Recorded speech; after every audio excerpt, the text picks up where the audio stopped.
Hello, John. Yes. One thorn, one rose. Is it a must that is like an animal or something like that, or it might be a character or something? Anything that you would like to share with us. I like cows. And I hate pig. That you like what? Your voice is not audible. Cows. You like a house? Cow. A cow. You like a cow? Yes. Is that Yes. you like a cow for the milk or for the meat? For the milk. Or for the milk. So you like milk, Actually, you don't. don't necessarily like a cow? No, for you between the two you asked, so I just wanted to tell you between the two, but I like it for several reasons. Purity. Yes. To understand John very well, here in Rwanda there's a culture of grazing cows. Okay. Oh, Like really? Masai. In Kenya? Yes, so John is from that side where having cows is a pride, eh? Yes. Okay. Okay, we'll go with the cow then. Then what do you dislike? Pig. What? Pig. Why do you dislike pig? It's that really? It has that. But its meat is very delicious. Queen likes it too. When it is dead, she likes it. So you don't like sausages? I don't like meat at all. That comes from a pig. Even the cow. I don't eat meat. Oh, like you don't like meat? When I rarely eat meat when it is only white meat. Rarely even. Okay. So you are a vegan? Not. Not really? Yes. All right. I'm a vegetarian, not a vegan. Oh, you are a vegetarian? Okay. I did not know there's a difference. Okay, Lydia, you're next. A thorn and a rose. Something about yourself that you like and something you don't like. My rose is money. I like money so much. Okay. Money. I love money. You love money. I can do anything not sinful to get money. You're up for it. Sana. Then my thorn is dealing with an untruthful character. Untruthful characters, eh? Yes. Which one you dislike totally? I hate it. I also don't like that. Okay. My rose, I think my rose, I really love people and the impact I make on people.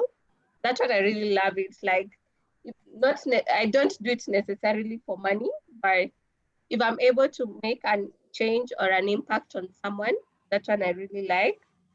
What I really hate is dishonesty. Like, I really hate dishonesty, and if I detect it, I think me and you are done. So I really hate that. So we'll give this opportunity to Rosemary to tell us what's her thorn and what's her rose. Then she can start up the topic. Karibu sana. These two people should be joining us. That's I'm told Peace and Oscar. Lydia, where is Azel? You know, Axel is not doing so well these days. So he went home for a rest, but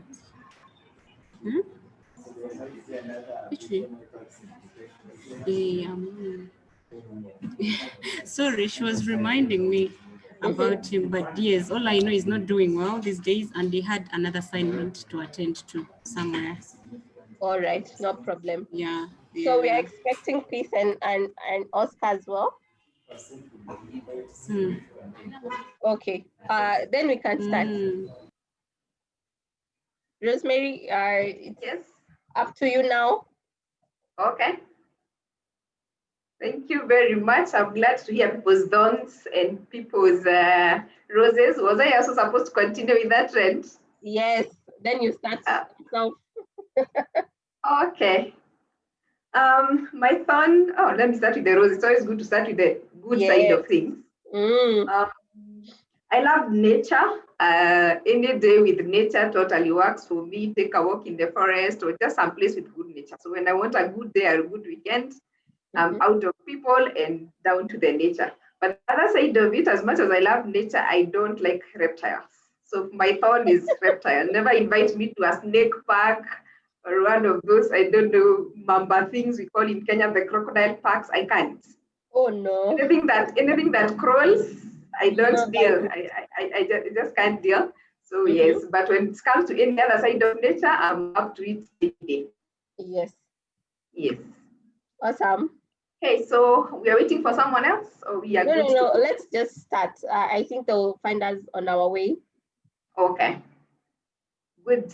So thank you so much. Nice to meet you, Lydia, John, and Queen. And Purity obviously is my friend, so we meet a lot in this space. She's yet to buy me a cup of coffee, or I'm yet to buy her a cup of tea.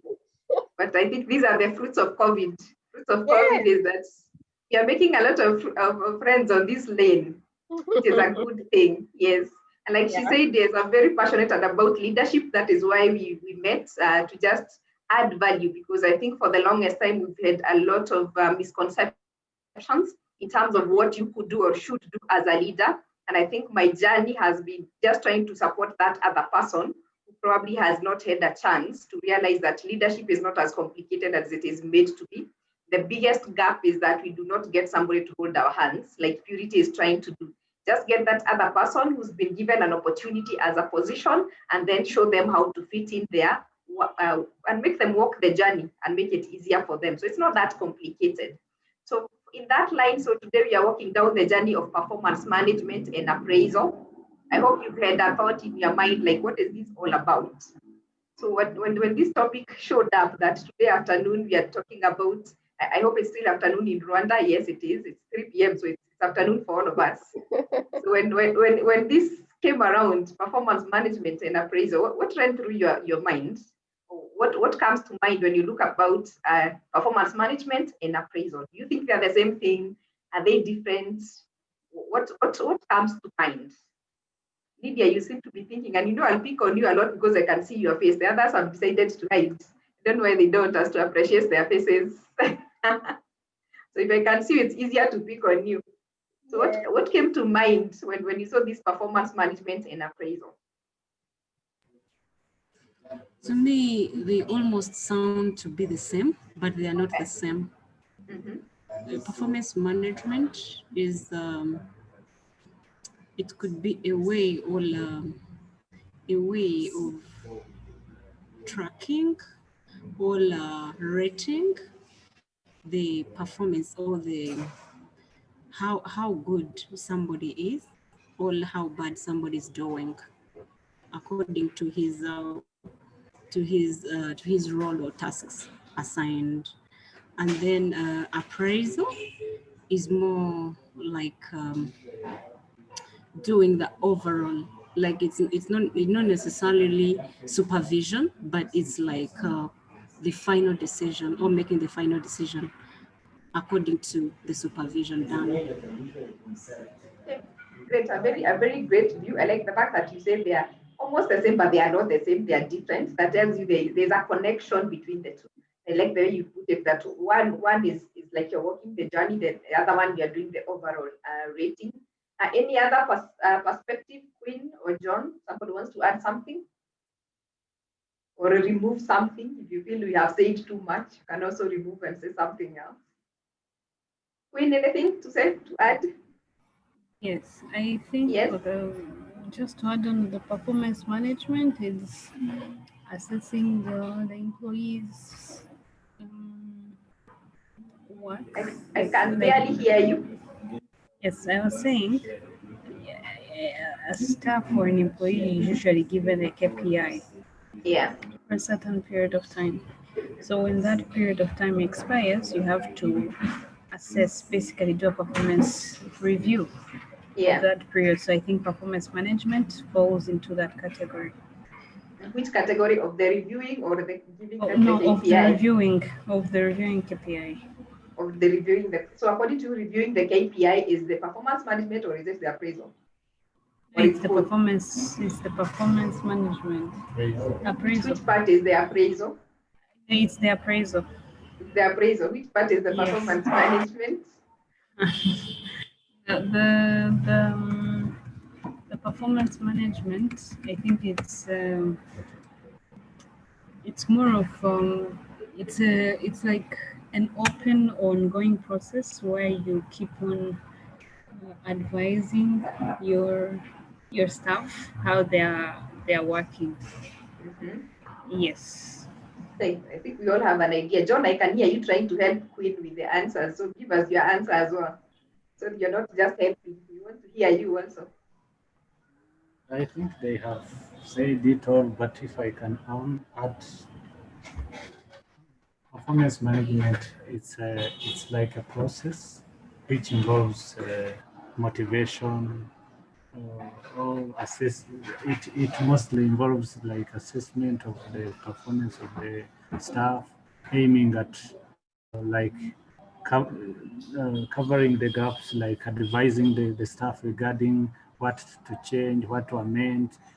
That whole process regarding the set targets to see if this staff is aligning with the targets and all that. Then appraisal is like the final stage where you have to have a given set targets. As you set the target in the beginning, you sit at the end of the period and say, what has been the performance versus the target that was set, to be able to reward, or sometimes, though it feels bad, but sometimes even punishment comes in. It's not, in performance management, there's tasks that you had to do. There was a reward, there was what, but the final assessment now is the appraisal, where you have to reward those who performed better. And if worst comes to worst, we can even punish those who did not perform as was supposed, or we ask them to just show us the corrective measures so that next time another time they can correct themselves regarding the targets that have been failed to achieve as was said before. Thank you. Thank you very much, John. I think you've summarized everything. If we went home right now, I think we'll have summarized everything we are supposed to talk about this afternoon. The basic thing is that you're able to clarify where performance management starts and the whole process. In terms of, you have a KPI, it needs to be monitored, you need to get continuous feedback, but eventually somebody needs to get a rating. Like John is saying, sometimes it's not a very good thing. I think appraisals are one of the things that people don't like at all. The most not interesting, not just for the employee, but also even for the manager, because sometimes it can get a bit uncomfortable. So at least we have an idea of where all that goes to. So I could start with that differentiation, which we have already clearly stipulated. Are you pausing my sharing, or am I missing something? I hope I have the right to share my screen. As I share my screen, I would want you to be thinking, then where does this process start? At what point do we say now performance management has started? Or at what point do we think the whole thing starts? Because it must be starting from somewhere. Is it when you start managing people? Is it when you give somebody a KPI? At what point do we say now performance management has actually started? Do we have a starting point? Something to think about? Rosemary, sharing. Okay. Or you are sharing? Yes, because it keeps telling me it has been paused. Oh, really? Yeah. But I can actually like see your screen. It's almost coming on. Okay, then let me give it a minute.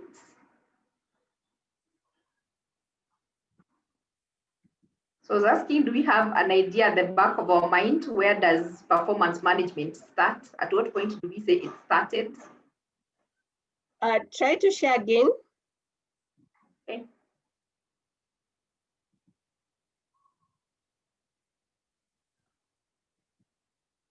check if maybe it's just my slides that are not looking okay.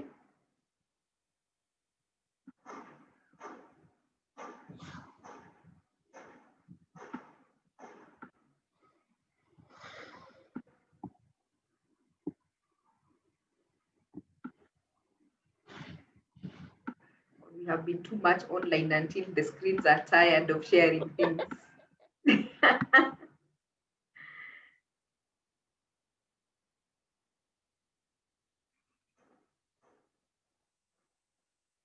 Better now?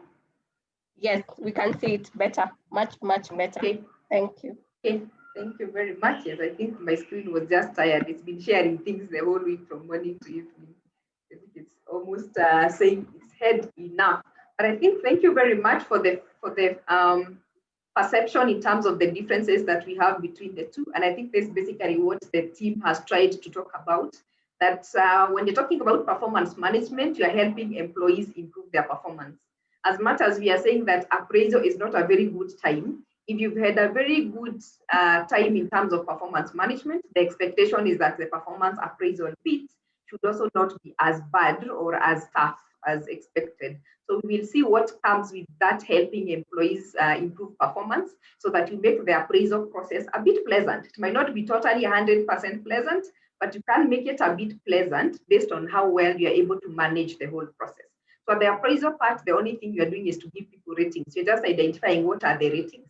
But all along, you should have been trying to manage the situation by mitigating things, supporting the employees, doing whatever it takes to make sure that they actually understand what is expected of them and they can improve where they need to improve. So all along, there is that management. That's why I call it management. You're just trying to support and see what can be done well. So we shall see what all that encompasses so that we are able to appreciate the difference. But I think the fact that we can be able to demarcate the two makes us already understand that performance is not just about the appraisal. Actually, appraisal is the smallest part of performance management. The biggest part is helping the employees in performance. So basically, appraisal is part of the cycle of performance management, only that it is the last bit. Unfortunately, that is where sometimes we put more attention instead of putting attention on the improvement part. So a lot of attention should be on the performance management bit, which is improving performance, so that the appraisal bit is just giving in into the ratings. So we shall see how to focus more on the management and just have appraisal part as probably the least part of it. So maybe to put words into what you guys have already said, the difference between the two. When you look at the appraisal, it's a system. It's mostly a system of allocating the rates that we are giving people. But on the other side, when you're looking at performance management, you're looking at a process.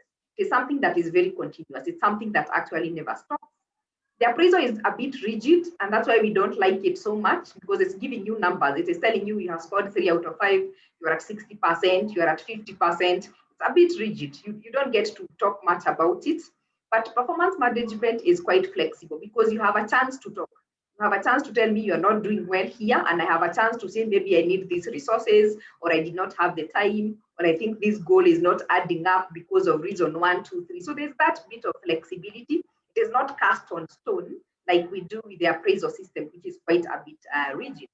Then when you look at the appraisal, you look at it as an operational tool. It is just meant to help us from an operational perspective, see what have you been able to achieve, what has this department been able to achieve. So it's pretty much operational. But performance management is more strategic because it is helping you achieve the overall goal of the organization. So we are trying to understand what would make you not achieve this goal, what would make you be able to achieve the goal better. So it is much more strategic because it is looking to help you as an individual, help the department, help or maybe the whole organization to make things work better. You realize many a times the appraisal system is owned by the HR because the HR is looking at the ratings at the end of it all. So they're looking at what did that department score, what did that individual score, what are, like John is saying, what needs are we looking at, are we disciplining? Those are the things the HR is looking at. But performance management is owned by the line managers because you're the person working directly with that person, either the supervisor, a team leader, or a manager, or a head of department, whatever title you have. If you're the person dealing directly with the staff, then you own the performance management part because it means you understand what that person does, you understand the difficulties that they're going through, You understand the resources that they might require. So you sit better to be in a position to support them from that perspective. Mostly appraisal, you'll find them happening annually or semi-annually. So again, it depends on what kind of an arrangement that you have. So you can be able to tell us, is yours done annually? Then you realize performance management is not cast on stone. It's quite more continuous. You don't say we are going to be managing you after a week or after a month. Many a times it's as things unfold. You are late today, let's talk about your being late today. This report is not looking the way I would want it to look. Let's talk about this report. It's quite a bit continuous. So it doesn't have to wait until the end of a certain period for you to talk about performance management. It is continuous feedback, positive feedback, negative feedback. You give it along the way. So it is quite continuous. On the other side of the appraisal, we said it's a bit individualistic because you're looking at the person, what have you been able to do? Then we give you a score as an individual. Performance management on the other side is holistic because you also want to understand not just me not performing. If Lydia is not performing, how is that affecting the department? How is that affecting the other person they work with? How can the other person support you to be able to do the job? So in this case, you are looking at it more from a holistic perspective. If you have any behaviors you need to improve, are there other performance issues? How is the workflow affecting you? How are the processes affecting you? How is the structure affecting you? So we are looking at it from a holistic perspective, just to be able to assist you become a better person before the appraisal comes in. So performance management is quite holistic compared to the appraisal side, which is quite a bit individualistic. Appraisal, like we said, it's about numbers. So we are giving you a quantitative rate. It is very quantitative.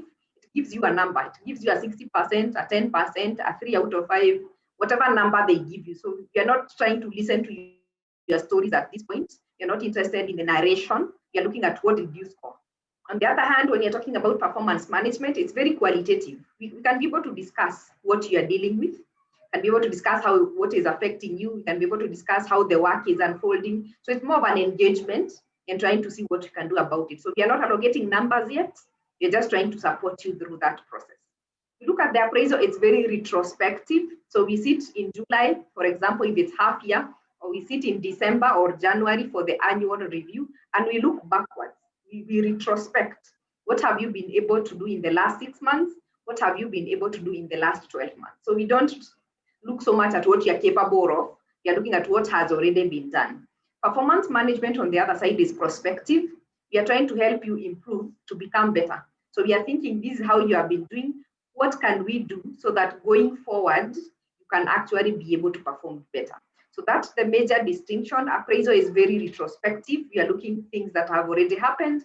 Performance management on the other side is forward-looking. So we are looking at where are we headed so that we can make it better for you to keep improving and improving going forward. So I think in the many words, you guys have been able to differentiate that once a supporting process throughout, mostly by the person you directly report to, and it is helping you become a better person going forward, where the appraisal is more backward looking, it's more retrospective, it is giving you a rate, it is a tool owned by HR, and it's a bit rigid. So part of the reason why performance management is important is so that we can make the appraisal part a bit pleasant, like we have said, and people can actually be able to appreciate.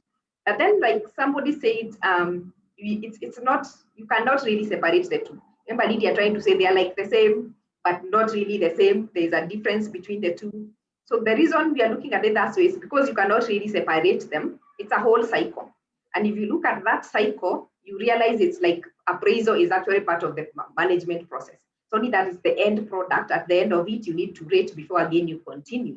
So it's a cycle that is very continuous. So you say you will plan at the beginning, you're going to keep developing people, you keep monitoring people, you give them a rating to see how they are performing, you see what they need to improve on, then you go back to planning again. So that cycle is very continuous. You don't break it. So you can't say at one point in the year, we are not doing performance management. We are always doing performance management. What we are not always doing is appraisal. So at any one time, any day, any minute, you are doing performance management. As long as you're looking at how people are performing based on the KPIs you have given them, and you're trying to see how well they are doing, and you're giving them feedback, you are performing, you're managing performance. The only thing you have not done yet is to do an appraisal. So it's basically a cycle that is pretty much continuous. So from an individual perspective, what do we mean when we say it's a cycle? At the planning performance stage, what you're saying, let's agree what is expected of me. From an employee perspective, if I was to read it from an employee perspective or the person who reports to you. At the planning performance phase, we are saying, let's agree what is expected of me. In short, let us define the standards of what I'm supposed to do. So that is at the beginning of the cycle. When you're planning, let's agree what is expected of me in this case. After we have agreed, now we can move to the managing part of it. Provide me with training, provide me with coaching, ensure that company policies, procedures, structures, and all other management practices will enable me to perform and that they will not hinder my performance. Provide me with support and motivation and a good working environment, like John said, part of it is motivation. Provide me with the necessary resources, give me the tools, give me the budget, give me other stuff that I need, make sure I have the time to be able to achieve my objectives. You realize that part has a lot of information. So a lot of work happens around there. The rating is a very small part. A lot of the work that you have to do as a team leader is in the managing bit, in training the people, in mentoring the people, in coaching the people. I know you have a session later on coaching and mentorship, so that will come in very handy. You're making sure that the policies are right, the structures are right, people are motivated, they have a good work environment, they have the necessary resources, because it is your work as the direct person they are reporting to ensure that people have all this that they need for them to be able to perform and that nothing is hindering their performance. That is your job. After that, then you can now go to the person for the review. You can now assess how they are doing and give them objective feedback accordingly. By objective feedback, you're telling them, if I've done well, tell me I've done well. If I've not done well, then tell the person did not done well. You realize when you're talking about appraisal, nobody remembers the done well part. The part we remember is we don't like appraisal. It is very difficult. The things that come as discipline, we always see the negative side of things. Because again, many a times we don't cultivate culture of positive feedback. So cultivate the culture of positive feedback, because that is what an employee is looking at. They are looking at assess how I'm doing and give me objective feedback accordingly. As we review, remember you are reviewing before you even get to give a rate. So you are reviewing to see how they are doing. Then finally, you can reward performance. Reward my contribution, whether it is materially or psychologically. Reward does not have to be materially all the time. Sometimes it's psychological. It is telling the person, well done, you have done a good job. That's also quite a rewarding performance. So I think that's pretty much summarizes what we have been mentioning about in terms of defining what is performance management and what is performance appraisal. And that now takes me back as I get just a hint of how you do it in your organization. First of all, Lydia, how often do you do your appraisal? Annual or semi-annual? Appraisals are always annual. But yeah, annual. Reviews, we have media reviews. Media reviews are performance management, not performance appraisal. Okay. Are they rated? Are they formally written? Yes, they are written. Okay. And they are rated. No, rating only comes in at the end of the year. At the end of the year. Okay. So it's just a way of beefing up your performance review in the middle. Yes. Okay. Media and then. Okay, very well done. So I go back to my question. Where does this performance management story start? Where do you think is really the beginning of it? John, you want to give it a trial? Where do you think this whole thing starts? Is it when you get a KPI? Is it when you're being rated? Where does this whole story start? At what point do you realize, or do you think now we can say performance management has actually started? Or the process has started? To me, that's a very difficult question, because performance management is a process, and what I think it starts as long as you are given a job and you have your job description and the company targets are shared to you, that now you have to show your performance. If you have started, it's like you're performing now, you've started the job, your performance had to be seen. Now the managers and all supervisors and all your colleagues, that performance has to be managed in a way or the other. So I think it's a process that starts when you start your job until all the way out, because even before you are given your KPIs, you have your job description and all that, you have the company targets, and that is you have to show the performance towards that. So I think it starts from the start of the job all the way. only that it keeps changing as they're updating the KPIs and all that, but it starts with the start. It starts from the very beginning. Thank you very much, John. A very good perspective that as long as you've got a job, performance management has started. But I also like the use of the word job description. Of course, that is the first document we normally get when we get to the workplace. But sometimes when we are doing performance management, we easily forget the job description and probably just remembering the KPI and these other goals that are pretty well written. But I like the perspective that even the moment you get a job description, then performance management has somehow started. The only thing we need to make sure is that is it in line with everything else that we are looking at. Queen, do you have a different perspective or an addition to make? No. No? I don't know. Okay.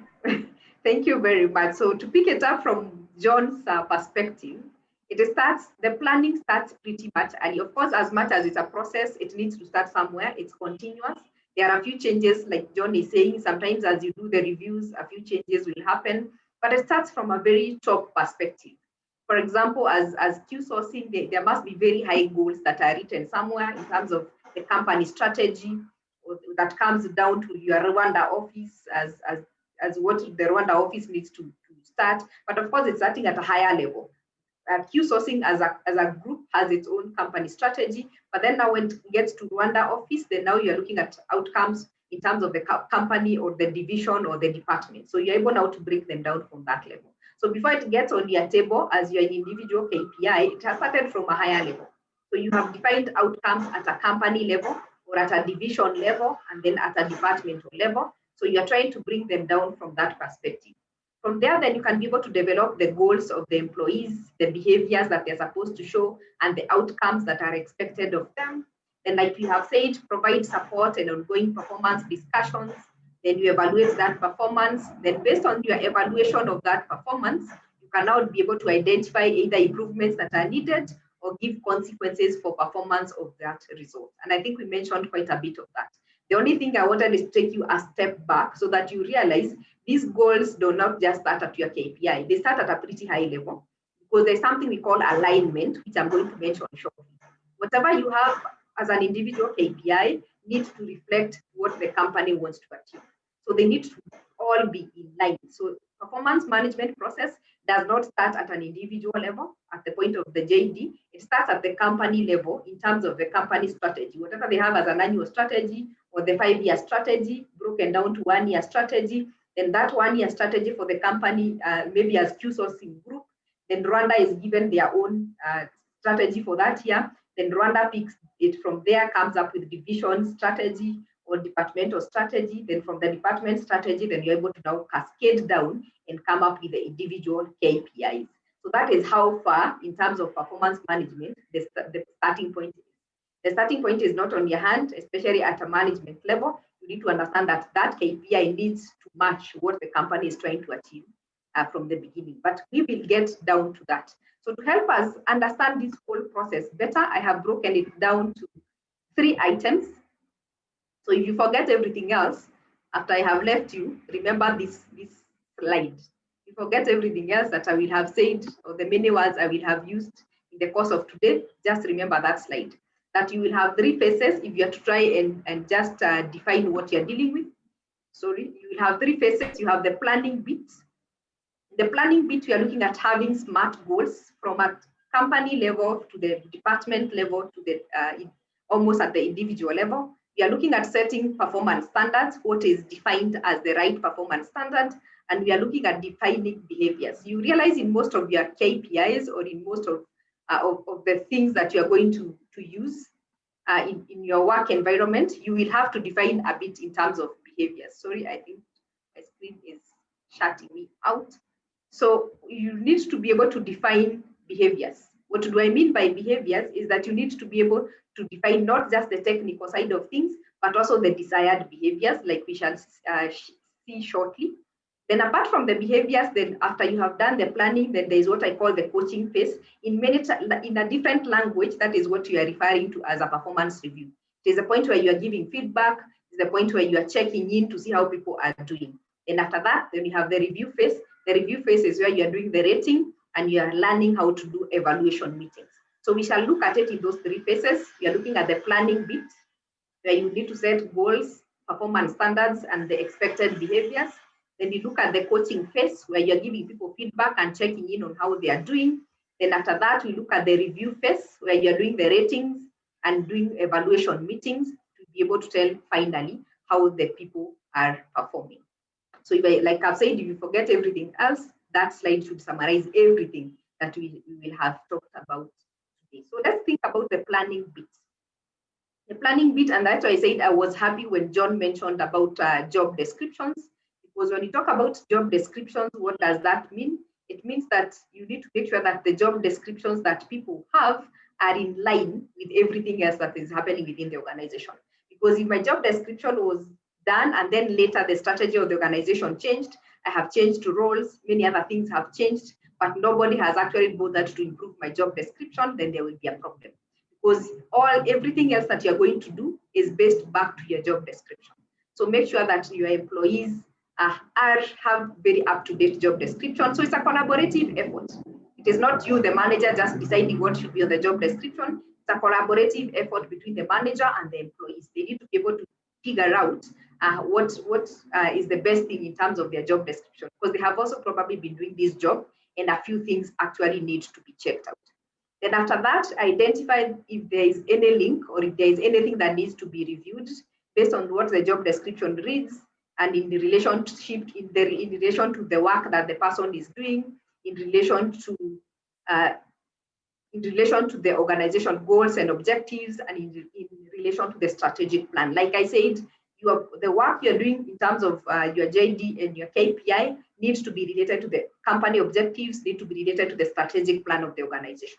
So when you're looking at people's JDs, if you have a number of people who report to you, you need to find out, are these JDs making sense in relation to what that person does on a daily basis, in relation to the goals and the objectives that we have as Rwanda office, in relation to the objectives that we were given as Q sourcing, so that you see that if actually they make sense. So that is the beginning in the terms of planning. Before you even come up with any goals, first go through all the job descriptions of your team and see if they actually reflect what the people do, what the goals and objectives you have, and the strategic plan that you have in the organization. Then from there, now you can be able to come up with a work plan in terms at a very high level, probably as the whole of Rwanda office, what tasks or deliverables needs to be done. Generally, probably for each department, what tasks and deliverables need to be achieved, what are the expected results from each and every department, what are the standards that we are going to use to evaluate performance. So you want to look at it from that angle. If the job descriptions have been refined and they make sense, now you can come up with a work plan. You can do it at a division level or at departmental levels. See what results we need to accomplish, what tasks needs to be completed, and how you are going to measure performance in terms of all that work plan. Then finally, of course, you need to identify the critical areas. Sometimes when you look at that work plan, you have too many things that actually need to be done, and sometimes it's almost impossible to get everything done. So what you need to do in this case, then you need to identify some critical areas that will be key performance objectives for that year. Like you said, there could be too much to be done. So just figure it out in the terms of the next 1 year as this department within Q Sourcing Rwanda, what do we want to achieve this year? So that you can be able now to determine the organization's strategic plan, desire to, and see what else you need to improve.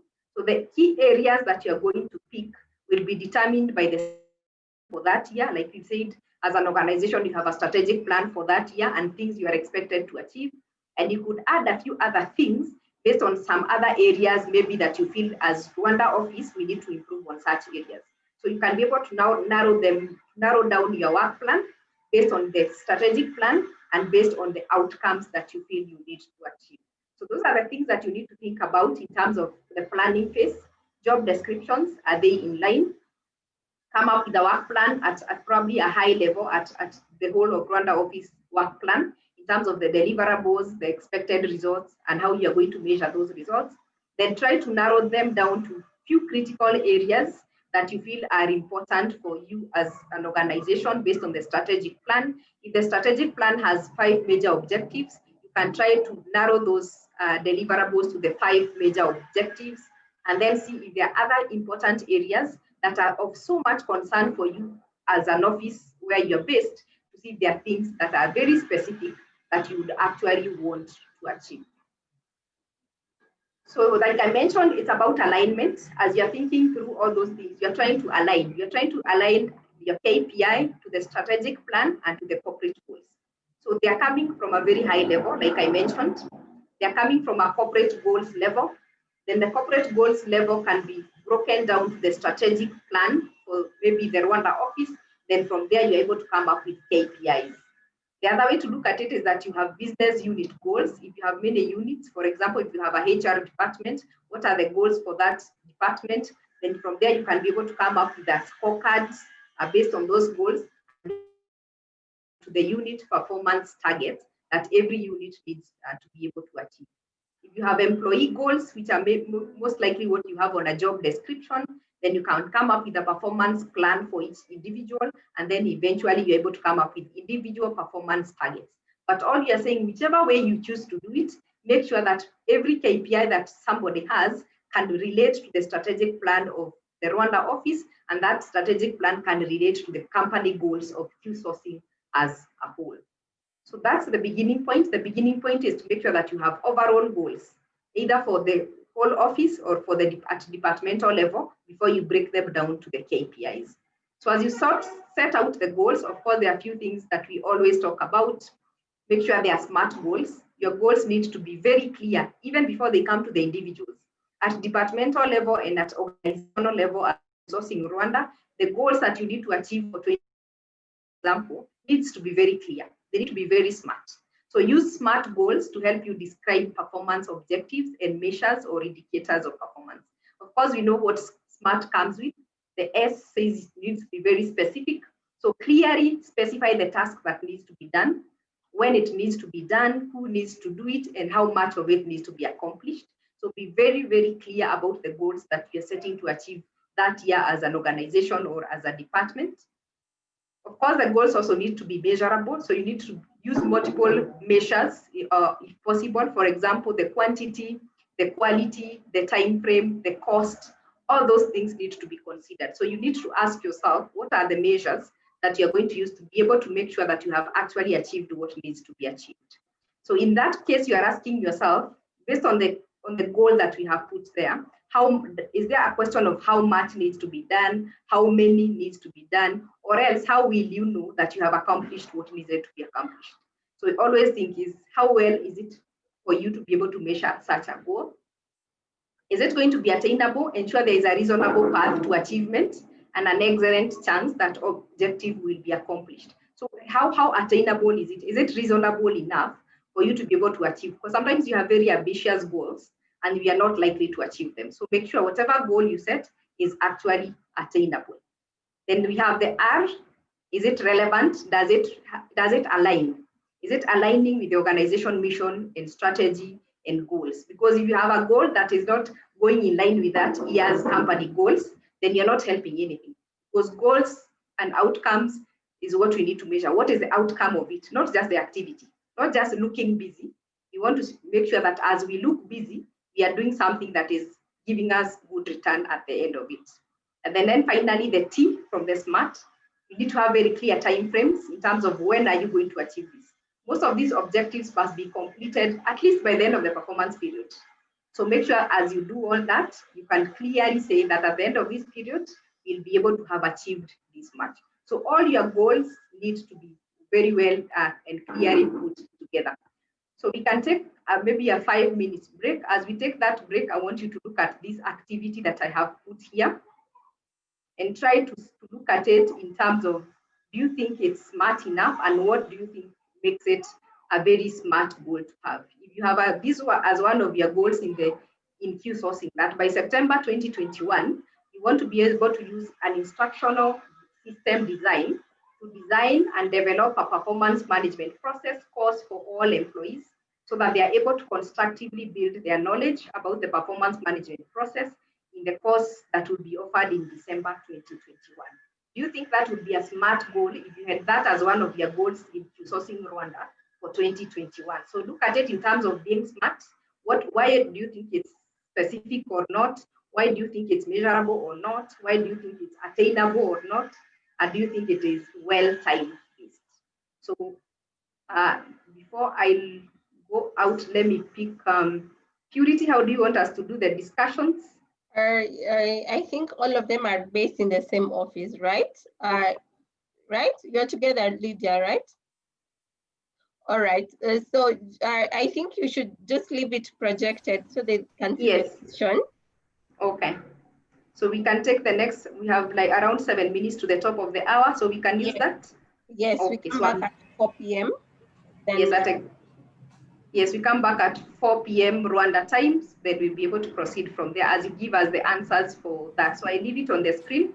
Yes, so that you can be able to expand it. Yes, that's what I'm doing. Yeah. Yes, better. Okay. Are we able to see the last one is time-based, right? Yes, it's time-based. Yes, when, but is it well defined? Yes. All right. So I just sit together, discuss it. We meet at 4 p.m. Then we review your answers. Then we can continue from there. Okay. Thank you. Enjoy your break. You too. Thank you.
Queen, are we almost done?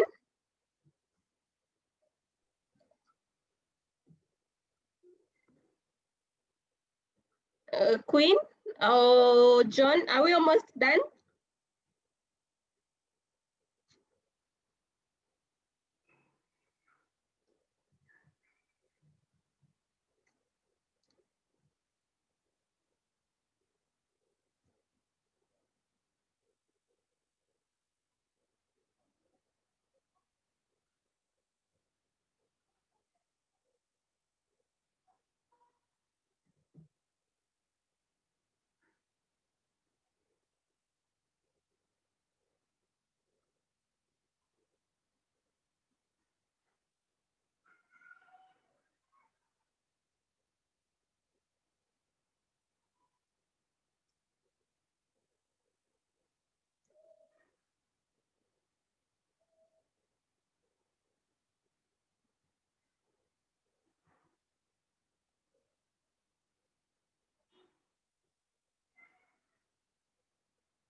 Hi, Lydia.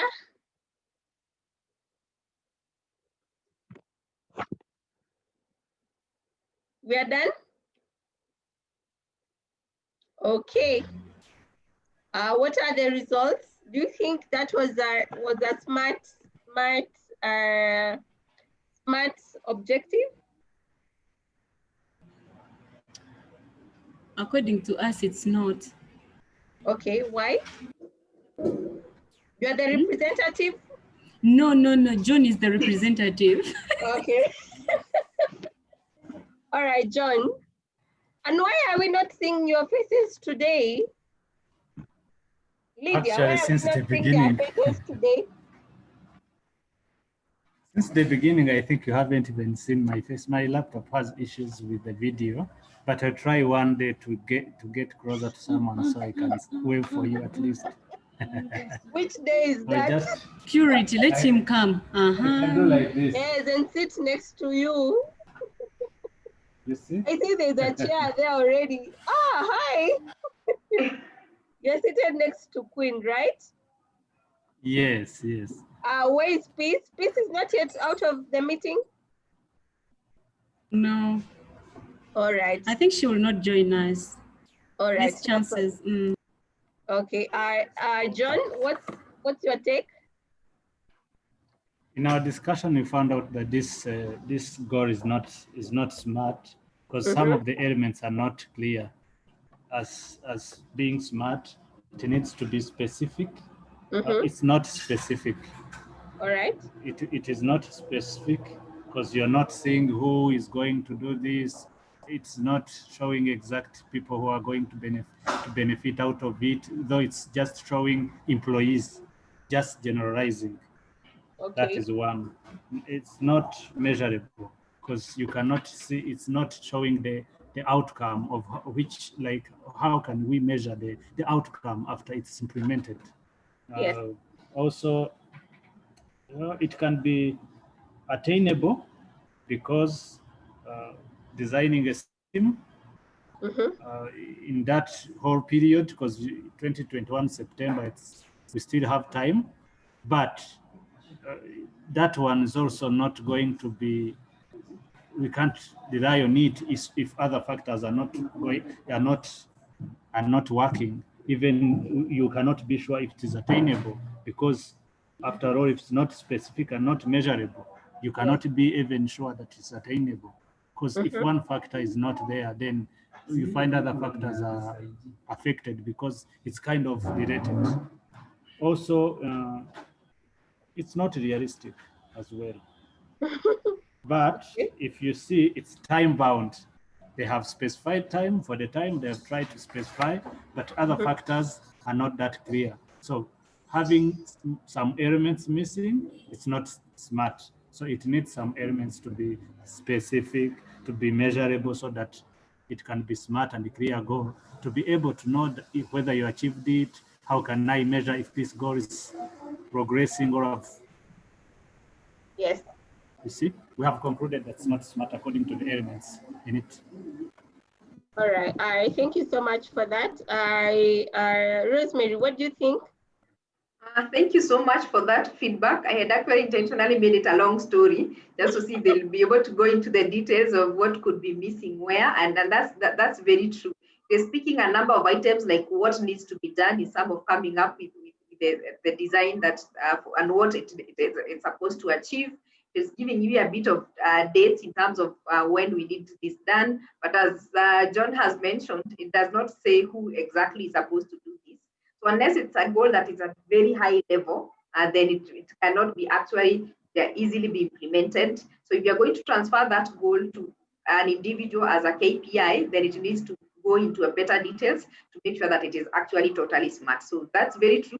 There are a few items that were missing. That means we are doing a good job. We can tell when it is not smart enough. If you are going to give somebody as a KPI or a goal for them to achieve, you will have a bit of problems when it comes to measuring at the end of it, because things are not clear. They can actually say it was not mine because it is not clearly defined. At least if it's a department or a specific manager of a certain department who is supposed to make sure it happens, that needs to be indicated that the operations department or head of operations need to ensure that this system is ready by this time.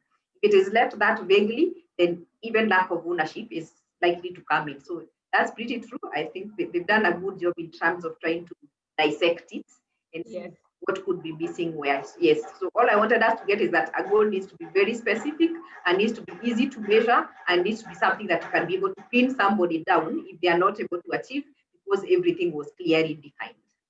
All right. Yeah. Okay. So we can continue? Yes.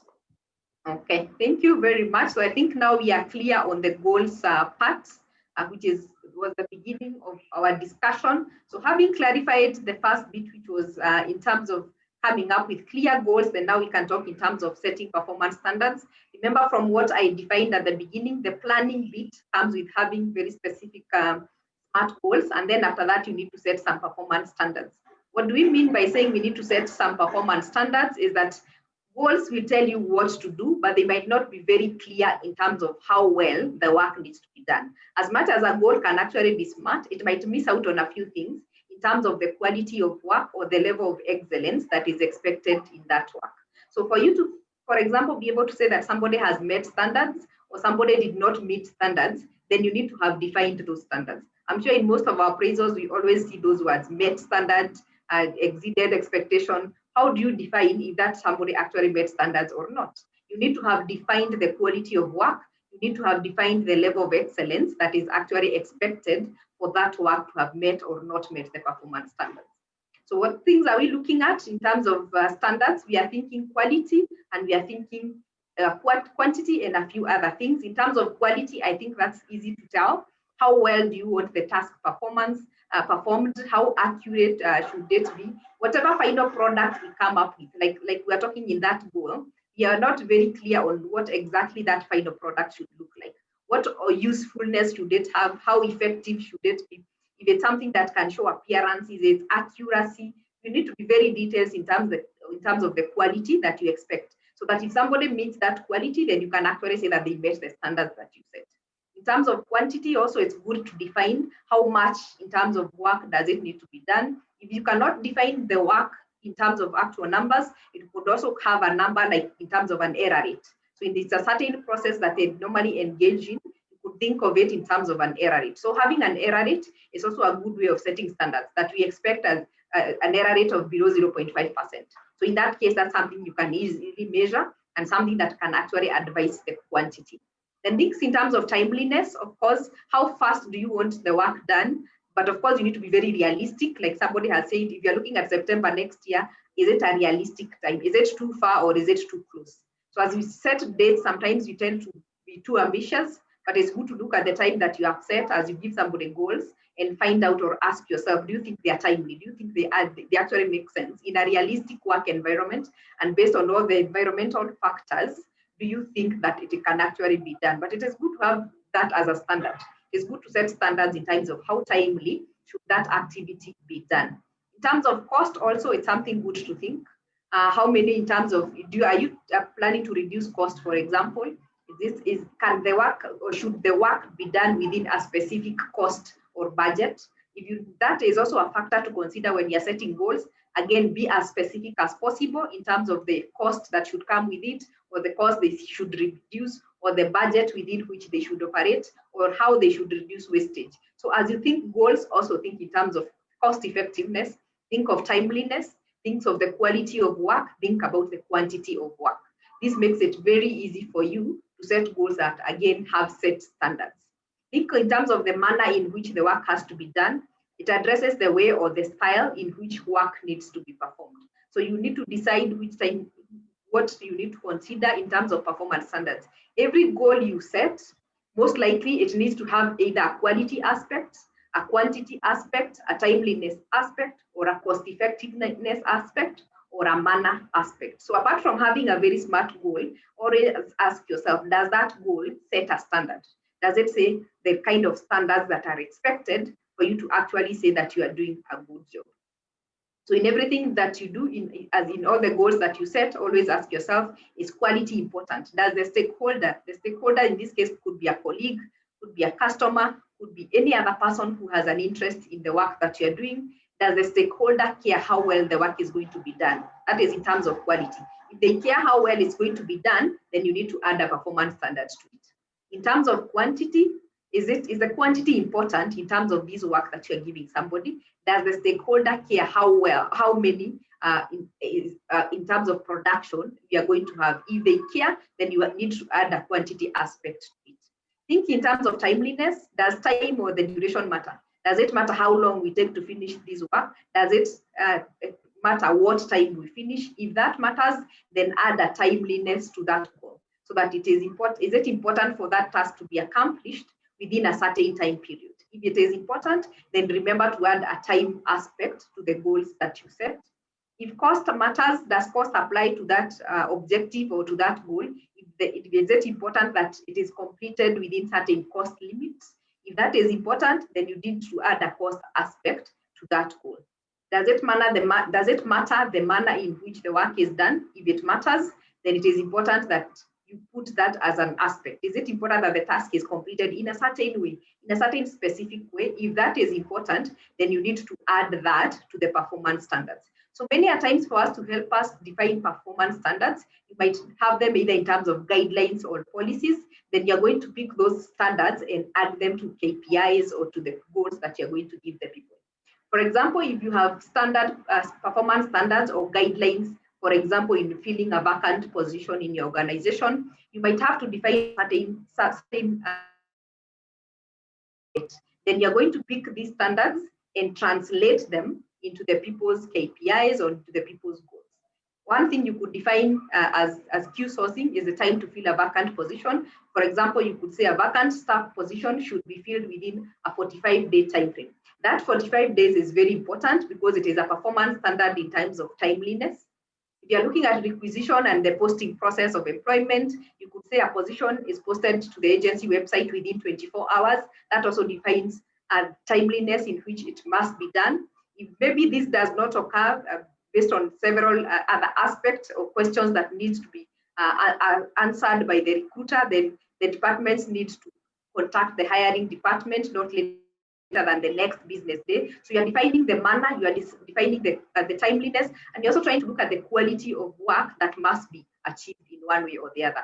You're looking maybe at the recruitment process. You're saying all open positions should be posted in the website within the next 7 calendar days, which includes 5 business days. You're trying to define the manner in which work should be done, the timeliness within which it should be done.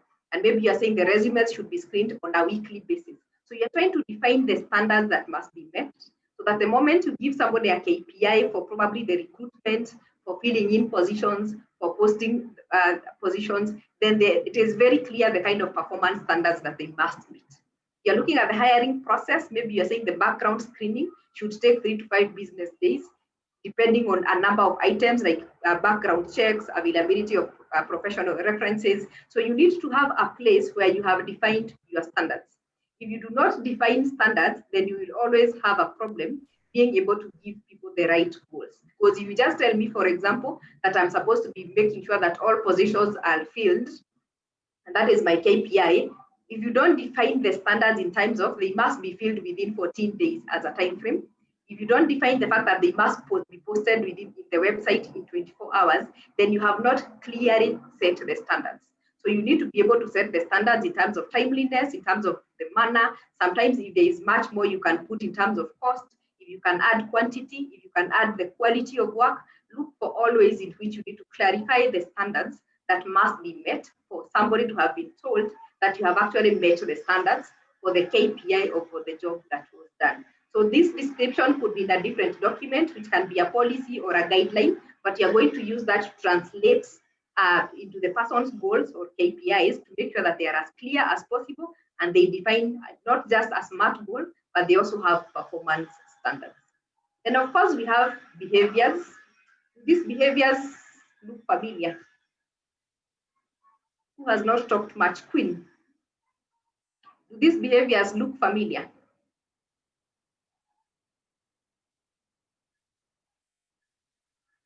Have you come across them anywhere?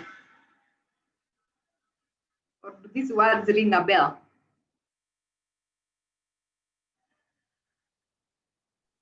Is Queen there? No, she stepped on the side. She's not on her computer. All right, so you answer on her behalf. Now that you're the one who's sitting on next to her. Yes. Do these behaviors look familiar? Yes. What makes you think they look familiar? Because most of them are core values as key sourcing. Oh. I wanted to see if you guys know your values. Yes. Yes, these are your values. Actually, all of them. Yes. These are key sourcing values.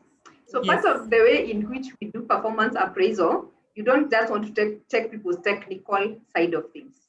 So do you guys in your performance appraisal, do you check on what we call behavioral competencies, or do you check anything else apart from the technical side of things? What else do you measure?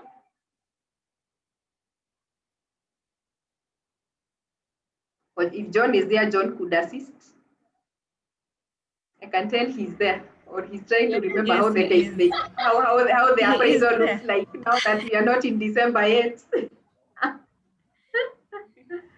No, now does your appraisal look like? Does it test any behaviors, or it just checks the main technical KPIs only? Basically, our appraisal, you find KPIs, where there's a KPI set in the beginning of the year. Then at the end of the year, it gives, it's just marks, because depending on how you performed the targets as set in the KPI. So basically, hours that we have at the end of the year is about performance. It's just about the work itself. It does not test any other behaviors. No, the behaviors is mostly tested during the recruitment process and all that. But when you are an employee, the appraisal of the annual appraisal is just about performance, the work related performance. Just specifically the work that you do. Yes. Okay. So how do you know if you guys are living your values? How do you define whether I've been a team player, or does it even matter now that it's a value? Yes. We have like meetings, like periodical meetings where we meet together, because we are still a small team. Lydia, you can mute. Lydia is giving us other stories. Yes, John, continue. Mute. Sorry. It's okay. I was a bit disturbed by. We have periodical meetings. Actually, a very small team where we have a periodical meetings to have different reviews. It's where that comes in, behavior. If there's something that we need to tackle regarding the behavior, we talk about it. And HR personally deals with that. If there's something that needs like a counseling or an advice, HR handles that on a daily basis. It's that thing that we don't wait for a given period, something that is handled on a daily basis. If there's something needs advice, sometimes it has never happened here, but in our projects, you find even warning letters are issued to some. So Yes. we handle that on a daily basis to see how we can monitor. We can't wait for that big period of appraisal or something like that. Thank you very much for that. But one way of making sure that people are living company values is actually to add what we call behavioral competencies as part of the appraisal. That does not mean that you will wait until end of the year for you to evaluate, but it means that people can continuously be keeping themselves on check. The same way we are keeping our technical performance on check, we also keep our behavioral competencies on check. And many a times our behavioral competencies are advised by our company values. And that's why I specifically picked your company values, just for you to have that at the back of your mind. Because if these are company values, then we have to make sure that we're actually living up to them. And at the end of the year, we can actually check and say, based on our 4 company values, I'm doing well in 3, and there's this other one that I'm not doing very well. That means you're letting the company down. So if you don't keep them on check, then you'll never be able to tell if employees are actually living up to the company values. And if we go around telling our clients that we have teamwork, we have integrity, then we have to make sure that it is actually happening. The only way we can be able to tell that it is happening, it is by monitoring it and even rating it. So that once you rate and you realize you're not doing well, you can ask yourself, what have we not done? Either as an individual or as an organization, is it that people don't understand what they're supposed to be doing in terms of these values, so that we can do better going forward? Because as an organization, one of the culture that you want to make sure that you have is living the organization values. So, and the best way to inculcate organization values is to make them as part of the performance management process. So after you have set your SMART goals, after you have defined your standards, the next thing that you need to do is to have your behaviors defined. So like I've said, I specifically picked these ones because I know they are the core values of Q sourcing. So you guys have integrity, you have excellence, you have innovation, and you have teamwork. So the question would be, how do you know that every employee is living up to these behaviors, is living up to these values? The only way to make sure they are well inculcated, the same way we are trying to push performance, is making sure that they are part of our performance as well. And how do we do that? Is defining them and then finding a way of being able to evaluate them. So in this case that you are able to define the behaviors, so I picked those ones. You could change based on what an organization wants to achieve on an annual basis. That is the only way you can be able to tell. But once you have the behaviors, the hardest thing to do with behaviors is to measure them, because they're very subjective. But you can always find a way of being able to measure those behaviors.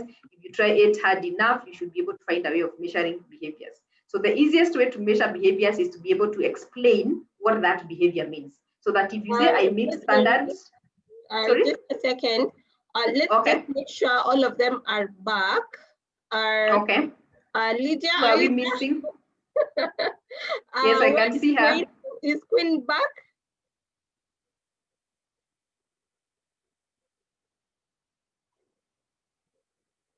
She has gone missing. Do we give her 2 minutes to get back?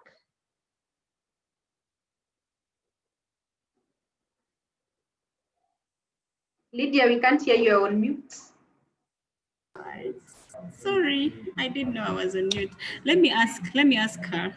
Yes. Let me ask her if she could join us again. Okay. All right. So we can pause for a minute? Use them, yes. Okay. Let's give them just like a minute to get back. That's okay. All right.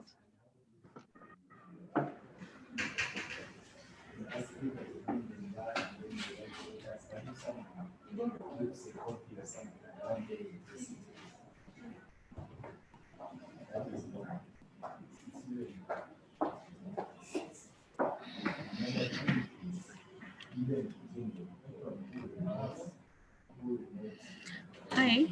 Hi. Yes, Queen is asking for 10 minutes. She's asking for 10 minutes. I don't know if we can't wait for this time. We can't she's but got a business call she has to attend to. Okay, we continue, but we'll share the video. Okay. Sure. Yeah. Okay. All right, okay. Rosemary, yes. Okay. So we are talking about defining behaviors just to make sure that we are able to live up to the company values. So the easiest way for you to be able to tell if somebody is meeting standards or is exceeding standards or does not meet the standard, especially for behaviors, is that you need to be able to define what exactly they are supposed to do. Because it is very hard to tell somebody that you do not meet expectations for teamwork if you did not define what teamwork is. So for example, teamwork as one of team sourcing. Do I need to mute someone? Let me see. Who is that? Okay, all of us are muted. Okay. Okay, I don't know where I'm getting the voices from. Okay. So if you're going to define maybe teamwork, you can define who a team player is. You're looking at somebody who probably puts personal goals second to team goals and is able to work in coordination with other team members of a group to reach a common goal. So basically all we are looking at is making sure that you define what is expected of that person, so that if you are telling them they do not meet standards or they have exceeded standards, you can actually be able to justify that. So you can go ahead and say, for example, the person who meets standards in teamwork includes somebody who does not hesitate to praise and give credit to other project team members for a job well done, somebody who keeps others informed and up to date about tasks or projects, somebody who gives support to others by providing detailed instructions or clarifications, somebody who works effectively with others to resolve common issues or problems. So you have to be very clear. If somebody is said to have met standards in terms of teamwork or in terms of innovation or excellence or integrity, what does that exactly mean? So that if you're going to give somebody a score that they performed well or they did not perform well on a certain behavior, then it has to be very clear what they were able to do or what exactly they were not able to do. So remember we had the first phase, which was planning. So under planning, we have done the three things. Under planning, we were doing three things, just a recap in case somebody got lost. Under planning, we set SMART goals, we have set performance standards, and we have defined behaviors. That is the planning bit. Make sure you have SMART goals, make sure you have defined standards in terms of time, quality, quantity, how the work should be done. Then make sure you have defined desired behaviors. Mostly these behaviors are advised by the company values. Then after that, now you go to the second phase, which is the coaching phase. And coaching phase is basically giving feedback. Is the continuous monitoring of the work that is getting done that we are trying to look at. So in this case, you're trying to address concerns and issues that relate to performance. I think when we are starting at the beginning, most people were able to define this phase by saying it's where you're going to support people, look at the work that is being done, give feedback. That is what you're calling a coaching phase.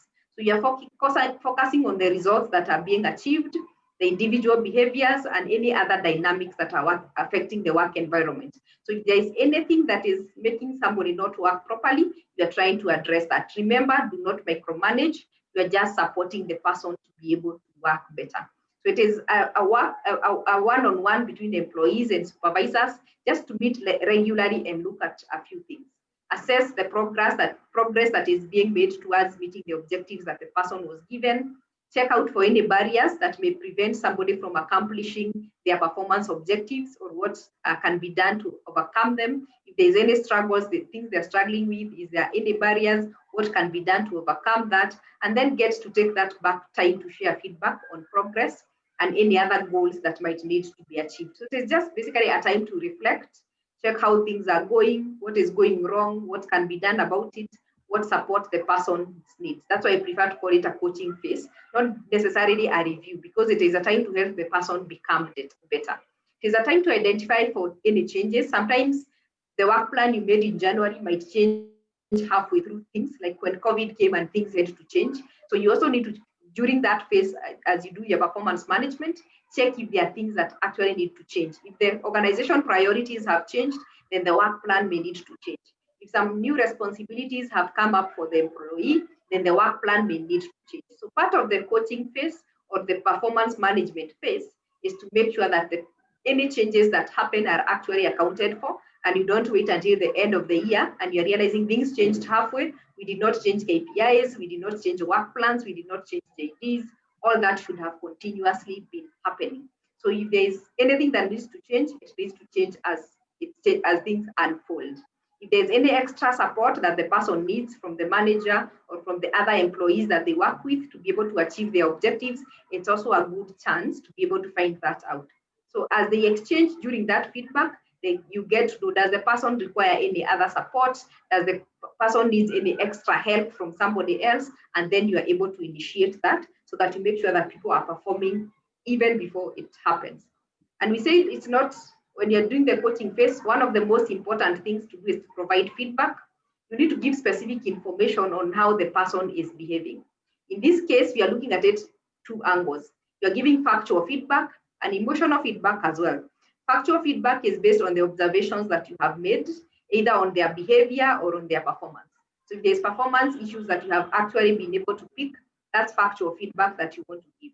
But sometimes you also have emotional feedback. That is feedback that is coming from other employees because maybe somebody's behavior is affecting them in one way or the other. So it could be as basic as they are not being good team players, they are not coming on time, they are not participating in projects. All that feedback that you are picking from other people within the work environment is also part of feedback. So you give both sides of feedback, factual feedback, and any other emotional feedback that may have come from the rest of the team. So feedback is very important. Don't wait until the last minute. As things unfold, share feedback with the person. Again, we said both positive feedback and constructive feedback. If somebody has done good performance, say it timely and specific. It's a very good motivator. So don't always wait to tell somebody when they are not performing. Give positive feedback as well. If they're performing well, let them know they are performing well. Make it timely and specific. If I perform well today, don't wait until next month to tell me about it. If I perform well today, tell me today that I have done a good job and be specific about what exactly I have done well. If I did a good report, tell me you have done well today because this report was very clear and it gave us the results that we expected. So be very specific and timely when you're giving positive feedback. Same when it's constructive feedback. We don't call it negative feedback, we call it constructive because you're trying to help the person improve. So if there are any areas that need improvement, then give them as well. Be very detailed, be very descriptive and action focused. Do not focus on blaming, focus on what needs to get done well. So, and be very clear about it. As much as you're being clear about positive things, also be clear about what needs to be improved on. So make it very descriptive, very detailed and action focused so that people can actually be able to focus and tell what are they doing right or what are they not able to do right. So a few things to remember when you're giving feedback: prepare in advance, make sure you have all the facts, because like I've said, feedback needs to be factual. So if you don't have all your data clearly put together, somebody can easily rebuttal or are likely to disagree with you. So the more facts you have put together, the better for somebody to actually agree what you're saying is actually true. Be calm, be objective, be very clear. It's not the time for you to show all the emotions, get angry about it. Be very calm and remain very objective and be very clear about what needs to be done well or what has not been done well. Like you said, be objective, be factual, non-judgmental. Just because I made one mistake a few months ago does not mean I'm always the wrong person. So you cannot always be judging. Stick to the facts and be very objective. Give very specific examples of the issue. If whatever went wrong, be very specific about it. Tell me exactly what went wrong. Don't be vague about it. Don't just say I'm not a good team player. Tell me exactly why I am not a good team player. Be as specific as possible. Identify behaviors that impact other co-workers within the organization. Because if you, like I said, if somebody comes and says this person is not normally a team player, you need to tell me how does that impact the rest of the people. If it is just a feedback that has no impact, then it does not help anybody. If I'm making something that is, if I'm doing something that is not right, you need to tell me what exactly is it that is not right? How does that impact the people that I work with? How does that impact the work that I do? Then in that case, that is full feedback. It's not just you are wrong, it is you have done 1, 2, 3, this has affected you, your performance in this way, or it has affected the people you work with in this other way. That is complete feedback that is being given. So anytime you give feedback, stick to the facts, make it very objective, be very factual and non-judgmental, give specific examples of the issues, that the things that have been done wrong, and help the person understand how does them doing that or not doing that affect other people that they work with or affect the work that they do. So I want you to consider these two scenarios. If you have somebody who is late, so in one case you can tell them you are always late. In the other case, you can tell them you were late 3 times last week. When you arrived late for the staff meeting, you missed an important discussion about our new client. What is the difference between those two statements? What do you, okay, I don't know, I keep losing my screen when I go off. So what do you think in terms of the feedback tips that we have talked about? What do you think is the difference between those two statements? Is Queen back or we are still waiting for her? She's almost back. Oh, she's For the almost 10 back. minutes she asked for, yes. For the 10 minutes, okay. So I can give you guys 2 minutes to talk about the two statements as we wait for Queen to join us. Then you tell me, based on the things we have discussed about how you should give feedback, what is the difference between those two statements? Telling somebody you are always late, or telling them you are late 3 times last week, and when you arrived for the staff meeting, you missed an important discussion about our new clients. What do you think is the major difference between the two, and what is better in one than the other? So we can take 2 minutes to discuss that as we wait for Queen. Okay. Okay. Purity, that's okay with you? Yeah, that's okay. That's fine. Okay. So 2 minutes as we wait for Queen, as I try to figure out why I am missing part of my screen.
We're back, guys.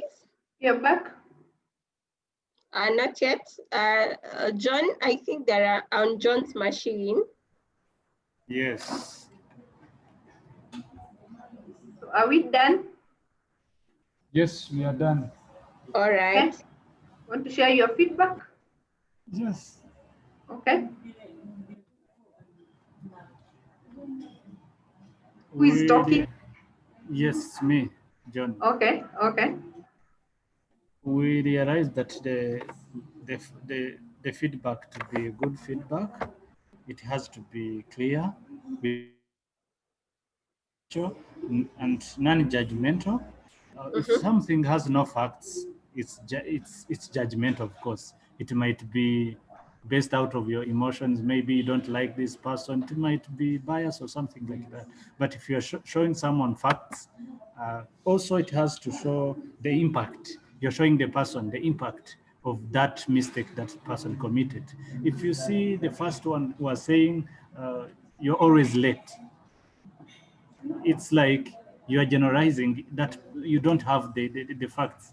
Always means it can be that you don't like me, you're just putting it on me. But if I can say Wednesday you were late, oh, these 3 days this week was you were late in the meeting and it affected the company where you found some of the information had passed, and you see the second is the best way of giving feedback than the first one, which is saying always. That's what we concluded.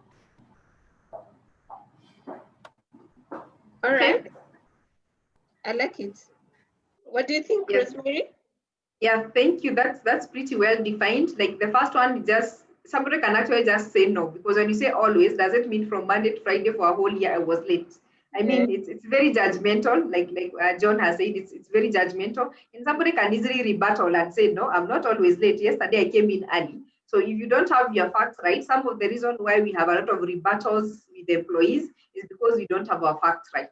So take time and get your facts right. So like John has said in the second statement, it is very clear. It has been 3 times, maybe last week. And if you say 3 times, you can probably easily pick the days.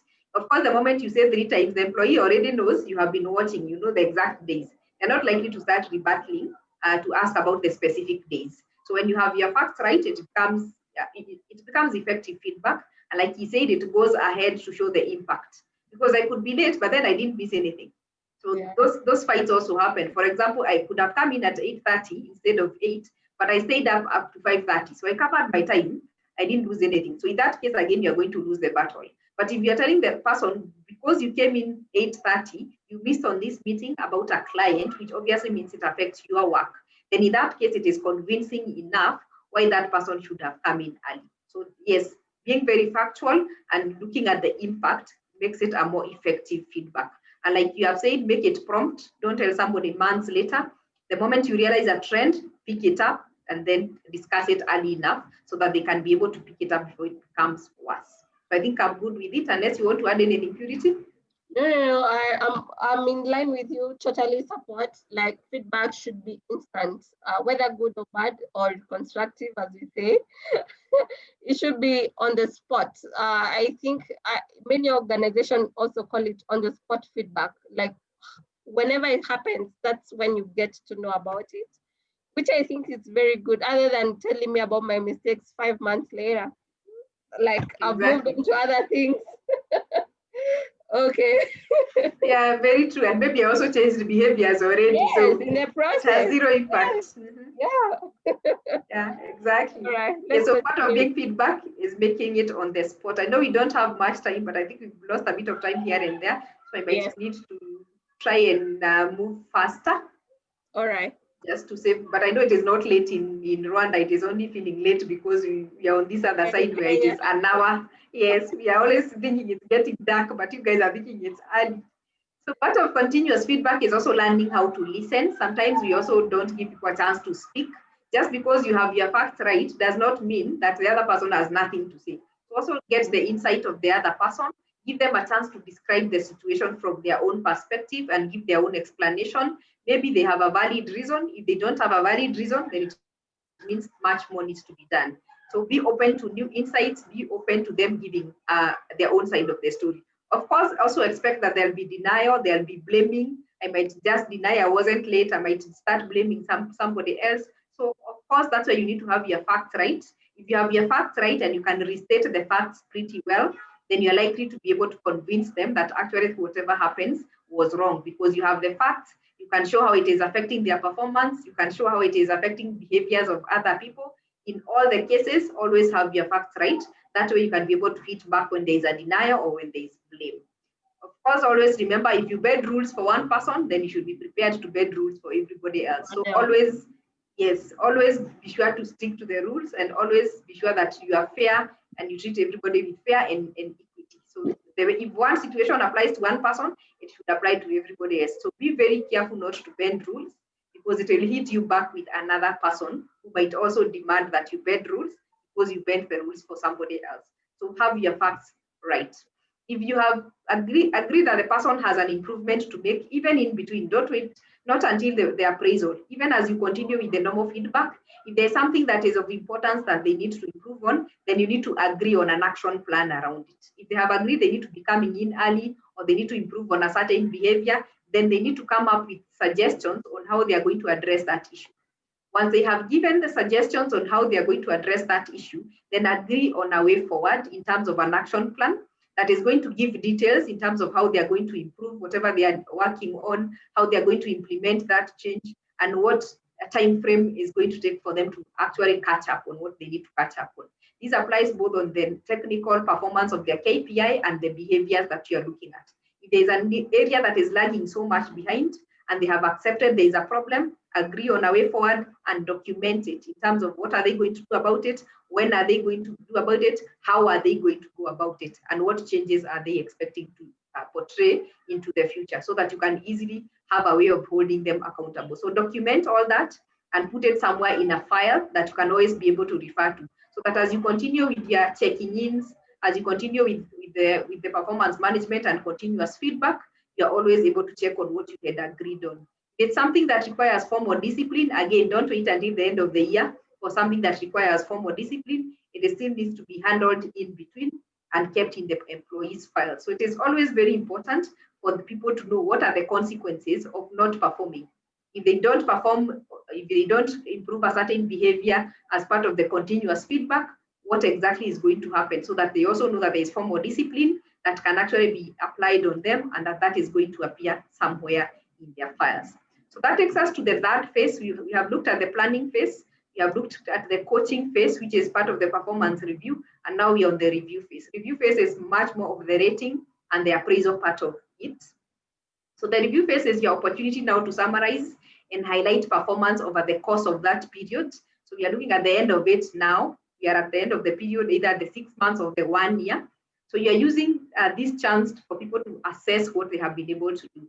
So it is advisable that the employees also get to assess themselves. So you can start with a self-appraisal, because they have their performance plan or their KPIs. They have an assessment form or appraisal form that they can easily use as a guide. So they can already check and see how they have performed. Again, this is not a surprise to them because you have been talking about it. There are no surprises here. They know how they have been performing, so they can easily be able to rate themselves. So this is a chance also for you and for them to see if there are any discrepancies in terms of your thought process. What do they think they have performed? What are their own self-perception? And what is your view in terms of how they have performed? If there is a very huge discrepancy, then there is obviously a problem with the performance management process in the course of the year. Because if you have been moving together, we all know how you have been performing as an employee, and our ratings should not be so different if we have been working together. If the self-assessment is very different from the manager's assessment, then there is a problem. It means the two are not in sync in how they have been managing performance throughout the year. So the only issues that you're coming to discuss at this point, it's just the assessment and the documentation. So all the other discussion has already been happening. You're now only coming to summarize what has been happening, what you have been talking about. So we're only assessing, documenting, and then closing the matter. So like I said, the appraisal part should be very short, a 30 minutes discussion, because the whole year you have been talking and you know how things have been unfolding. There should be no surprises during appraisal because you have been talking, and performance appraisal, I always say, it is not a trap. It is not a time to find fault. It is a time to just put a number to what the both of you have been managing the whole year. So there should be no surprises. So it also gives you work, or it holds you accountable as a team leader to manage performance throughout the year and to manage any issues that arise in the course of the year, so that at the end of the year, you are all at par. If you don't do well in the course of the year, both of you, then you have both failed. So there should not be surprises. Nobody should look surprised because at the end of the year, they got a 40% or a 70%. They should have seen it coming all along because you have been working with them. So if there's something either they did not do, or there is an issue they needed you to resolve and you are not able to help them resolve that matter, but it should not be a surprise to them. So do a summary of what has been accomplished in relation to the goals that you set at the beginning of the year. Capture the key results, the accomplishments, and any shortfalls. So don't just give somebody a 40%. What does 40% mean? What did they accomplish? What was exactly done and what was not done? So that you can be able to justify why it's a 40% and not a 60%, or why it is a 70% and not a 50%. Whatever you accord somebody, it has to be justifiable. You must show what was accomplished and what was not accomplished. Of course, if there are any challenges that were encountered in the course of that year, COVID happened, clients slowed down, anything that affected their work, it also needs to be accounted into it, because then that is not failure on the part of the employee. If there are any areas of development or training that needs to be done, again, those are things that needs to be documented. So you're looking at an overall view of what the person has been able to do. So take account of any unforeseen circumstances, any challenges, and clearly document what was done, what was not done. That way you can easily justify what you have done. A few things to remember about appraisal. Sometimes you are bound to have to be a bit biased. So it's always good to have that self-awareness. Just make sure that you are not biased. We have a few our rating biases that I have outlined there. The first one is what we call a halo bias or a halo tendency. It is a tendency to generalize positive things. If somebody has performed well in one area, there's always that assumption that they have performed well in all those other areas. So you don't objectively rate every item, because they are normally a good person anyway, and they have performed well most of the time, or in one of the areas, then you end up rating them very highly on all the other areas. So always be aware. Just because I'm a good person and I performed well in one area does not necessarily mean I will perform well in all those other areas. So that's a bias that you're likely to fall into. Then you have the bias we call the horns bias. Again, it is the opposite of the halo bias, where if somebody has given you a negative impression, they are not your favorite person, or in one area they have not performed well, then you almost make that assumption that that person is actually not likely to perform in other areas. So again, you don't objectively look at every goal or every KPI. You generally assume they are not going to perform well, and then you give them a low score. That's a horns bias. Then most of us suffer from a central tendency bias, where you tend to give people middle point ratings. You don't want to look like a very good person or a very bad person, so you decide to always make sure people are on the average. Again, it's not a good thing. Whatever you give needs to be justifiable. If it's a low score, it's a low score. If it's a high score, it's a high score. Avoid always leaning at the center of things. Sometimes some of us are too lenient or too strict, so that you find that one person can be rated by two people and they score highly with one person and very poorly with the other person. So try to be as objective as possible. If you have set very clear goals that are very smart, if you have defined the performance standards, if you have defined the behaviors very well, then rating should not be affected by you being lenient or being too strict. It should be very objective. Because this is what you're supposed to achieve. You achieved this, so this is the score. It should be that straightforward. So avoid being too lenient or being nice or being too strict or very mean, that you can never give somebody a good score even when they have actually done well. Then the other bias that we fall into is same as me. We tend to be nice to people who are like us because they are our favorites. They come early like me, they dress like me, we went to the same school. That same as me tendency happens sometimes. So be sure that you're not biased, or you're not giving somebody a good rating just because you like them, or because you have too much in common, or because they are your friends. That is also some sort of bias. So as you do your appraisal, always have that at the back of your mind, that make sure that whatever you give is very objective and is not subject to any form of bias. Some few things just to mention on evaluations, which I'm sure we've mentioned here and there. Give a specific examples to support your ratings. So if somebody has not scored well, give examples of what is not done and what has been done. Be very realistic about past accomplishments. Don't just look at what was done in the last 1 or 2 months. Be very realistic about the whole season and what has been done. We talked about bias, prejudices, discrimination, implied promises, anything that is not objective. Be very clear not to make it affect performance. Remember to consider the entire period. If it's an annual appraisal, we are looking at the whole year. So that don't be influenced by the good things or the bad things that were done lately. Ensure that employees also understand the criteria so that they also don't feel like somebody treated them wrongly. If they understand how the rating works, if they understand how the behaviors have been defined, chances are it is also easy for them to do their own self-assessment and be able to take in what you give as an assessment. Reevaluate goals a few months prior to evaluation as part of the performance management. Even if you have 2 months to go to the appraisal, just take time with the employee and see how they are doing, just in case there are a few things they can still improve on. Like I said, it's not a trap. You're not waiting to make sure that somebody fails. It's not an exam. So take a few 2 to 3 months prior, make sure you have gone through the goals again and checked if there's any other help that the person needs. Ensure that notes are kept throughout the year. As much as the check-ins and the coaching processes is not formal, it's good to keep a few notes. Even the employees need to keep their own few notes because that is a reference point. At the rating point, you are referring to what you have been writing the whole year, and so that should be easy, make it easy for you to agree on the performance. Keep it formal, keep it confidential. It's not time to give each other stories and talk about your coffees and your dinners. It is time to focus on what have been done or not done. So keep it as formal as possible. Encourage their thoughts and their suggestions. As much as you already know or have decided what they need to score, they may have suggestions in terms of what can work better into the future, where they still feel they need support into the future. All that is pretty important to take in. But remember not to turn an evaluation process into a debate. If you have been very objective, you need to take control of the meeting. If you know you've been fair and you have all the evidence, then you don't need to engage into a debate. It is time to keep it very formal and be firm as much as you are taking in suggestions and thoughts. So I hope at this point you can be able to relate from where we came from. The planning part, we talked about having SMART goals, performance standards, and having and setting behaviors or defining behaviors, which are mostly advised by the company values.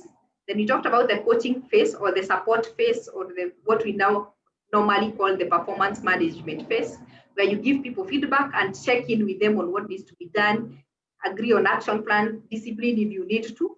Then now to the review phase, where you're now doing the evaluation meetings and doing the rating or what we generally call an appraisal. Because of time, I will not give you time to reflect on it or give any feedback. I would choose that I finish and then I'd be able to collect overall feedback. So in summary, what are we saying in terms of evaluations? You need to show respect to employee by preparing your performance review in advance.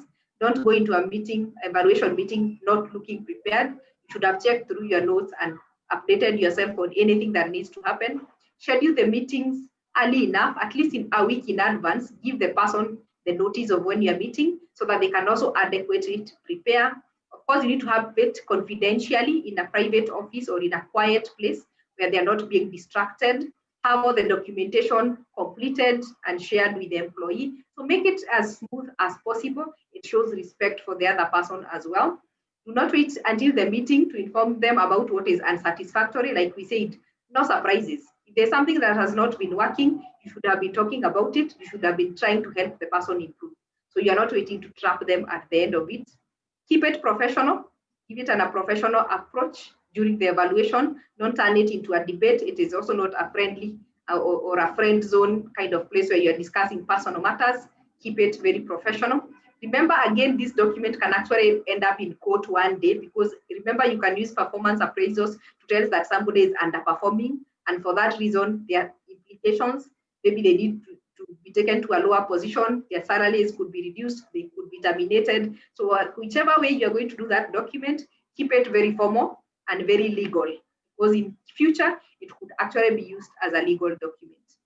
Keep it, the information as good as possible, but as precise as possible. Do not omit any information that is very important. Even if it is uncomfortable, it needs to be put down because eventually it can become contentious and you might need to be able to justify it. And like I said, don't enter into a debate. If you have been very fair in your ratings, if you have been supporting that employee all through, then you should be able to stand by your rating. It is not time to debate. It is time to agree on a number based on what has been accomplished. Remember something very important, a development plan is important. So after you have looked at all that, there must be areas that the person needs to improve on. So do not leave that area hanging. That's also something you need to agree and monitor going forward. So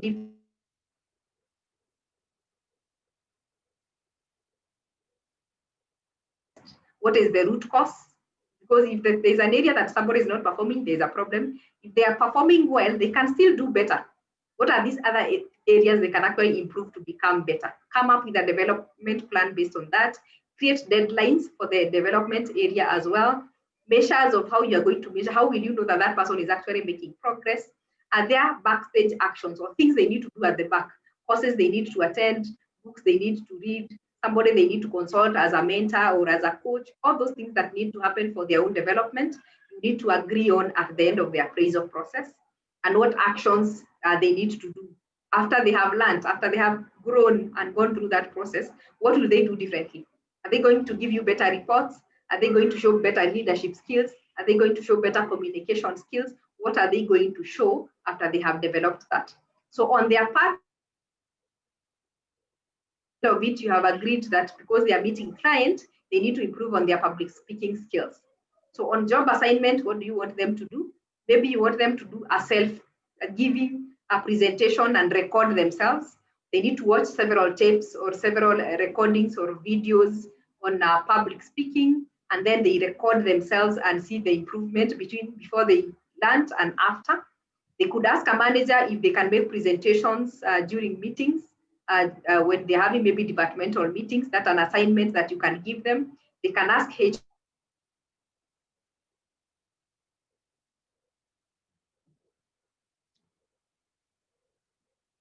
So you can give somebody on-job assignments that they can actually use to improve their skill. Then they can also look at who else can they ask for help. For example, can I ask a manager to tell me when I am not speaking up enough in meetings or when I am not speaking clearly?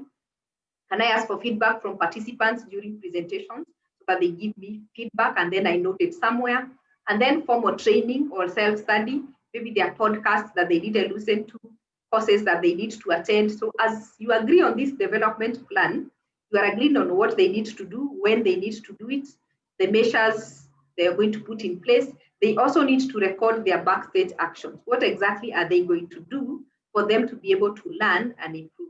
So once you have agreed on a development plan, let them also come up with their plan that they're going to write somewhere. Because going forward, you will come back and check in by September, have you been able to conduct any of the training sessions you're supposed to do with HR? How many presentations have you done within the department? Where did you record yourself? And after all the learning, can I see the last recording and we see how much you have improved? All those things need to be kept on check so that people can actually keep growing. So part of the appraisal also is to look for opportunities to be able to grow people. And I think that summarizes what we are talking about. We have talked about the planning phase, set goals, define standards in terms of quality, quantity, timeliness, define behaviors in terms of what behaviors are acceptable and what exactly they need to do in reference to company values. The coaching or the support phase, give feedback and listen to other people and discipline if you need to. Review phase, do evaluation meetings at the end of it and do a rating. Then at the end of it all, make sure that you have come up with a development plan so that people can actually be able to tell whether they are improving or not, and you can hold them accountable for their own improvement and for their own growth. So all we are trying to say in summary is to be effective and to yield results in a business environment, performance management is an year-round process with no end. Like we said when we started, this process never ends. It is a cycle. You plan, you keep coaching, you rate, you come up with the development areas, then you go back to planning again. It is a cycle that keeps going around. So you cannot say now it is performance appraisal, performance management season. No, it is performance management every day because you're supporting people every day to improve their performance. It's only a rating that is set at a specific day, but even as you rate, you are still managing to make sure that they actually become better people. thank you very much for the follow-up. Now I think I can take comments or questions because we are not too late. We're only 5 minutes late. Okay. So I can take any comments or questions or allow Purity to make any additions. All right. Thank you so much, Rosemary, for that. That was very intense. And it's a crash course for performance management. I know it has a lot of details, but I think you've really pointed out the most important details, from goal setting to review, mid-term review, like what happens in between, then exactly what needs to happen at the end. This was a very important topic, and I believe the team in Rwanda is able to take it with the same intensity. Like, as managers, we really need to put a lot of time and effort as well, just to make sure we are able to measure performance, and because performance is all around. Today I'm doing very well, tomorrow I'm not, but tomorrow not doing well doesn't mean the following day I can't do even better. So it's an all-round process, as you're saying, and it's a continuous journey. So for me, it's to wish them the very best in terms of performance management. And if they still have more questions, or if they would want to see templates around performance management that we use here, I think that's something we're able to share with them, just to be able to see on a, not a global scale really, but on a regional level, what are we doing here that could be implemented there. So that is a discussion I'm really interested to take up on. Lydia, back to you. Thank you, Purity. Thank you, Rosemel. Yeah, that was too much to learn in a very short time. I'm sorry. Yeah, we thank you so much. I'll allow my colleague Quinn to give a closing remark. All right.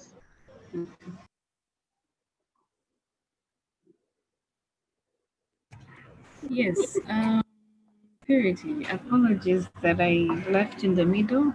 I had an emergency call meeting to take. No problem. Yes. But otherwise, this was very good, mostly for us. I mean, me, John, and Lydia, we kind of head the departments that we're in, and we have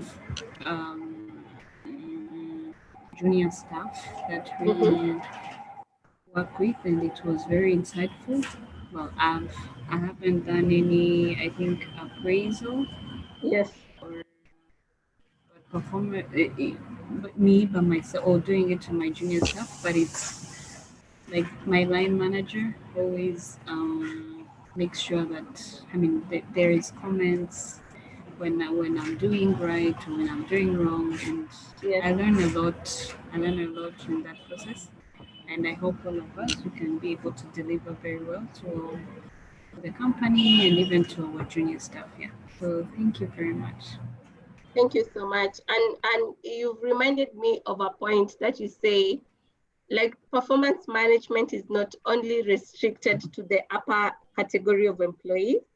Like, you can manage performance for any employee in your organization. It doesn't matter what level they are or which position they even hold. Like, performance management is overall, like, everyone should be involved in the process of performance management.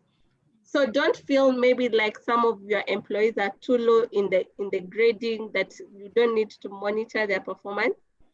You need to, like, I know the approach is a bit different for lower cadre employees, but for me, the organizations I work with, I tell them, let everyone be put on performance management. It could be the gatekeeper on the gate, or the cleaner, or the person who makes you tea. Like, everyone should be able to be put on performance management, because I think for performance management, it leads to job satisfaction. And I think it makes more sense when you feel like you are being monitored, you know. Yes. John, you have any closing remark?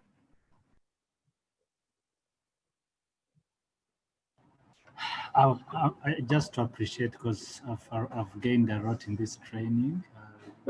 Actually, I've also understood, mostly find many emphasis are put at the end, and you find sometimes you don't. We do performance management, but you find it's not that strategic in that or intentional. Sometimes you find you're doing it, but it's not that intentional towards the end, like focusing at the end line, just having that focus that is intentional. Also, that another thing I've just deeply understood is that you find after appraisal that the step after appraisal, action plan, corrective measures, and all that, you find it's not that emphasized as it's supposed. So I think I've gained a lot in this training and appreciate. Thank you. Awesome. I really love when I hear people are learning in the process, because I believe you're not only going to be a better employee, but you're going to be a better person. And your organization is going to be better in that process of you becoming better. So I thank you so much, Lydia, Queen, and John. For this week, I think it's a wrap until next week. It has been intense, I know, sorry. So next week we have our interpersonal skills and public relations, PR. We'll also be having coaching and mentoring. So go take the weekend off. I hope I'm able to send you all the notes we've covered so far tomorrow. Allow me to send them tomorrow, plus the video links as well. I'll also send you the feedback for today's session, just to make sure we are online. Then next week on Wednesday, let's come back together. Keep encouraging your friends to join our sessions, because your company is paying for it. So there's no need of you not consuming the knowledge or getting a chance to get impacted by experts, actually. So just tell them as they're arranging the work schedules, it's only 2 hours 2 hours for 2 days in a week. Let them arrange their schedules around the trainings so that we all become better. All right? All right, I think that is it. Enjoy your Friday tomorrow and the weekend, and see you on Wednesday. All right, bye-bye. Thank you. Bye-bye. God bless you all. Bye. Bye, and good evening.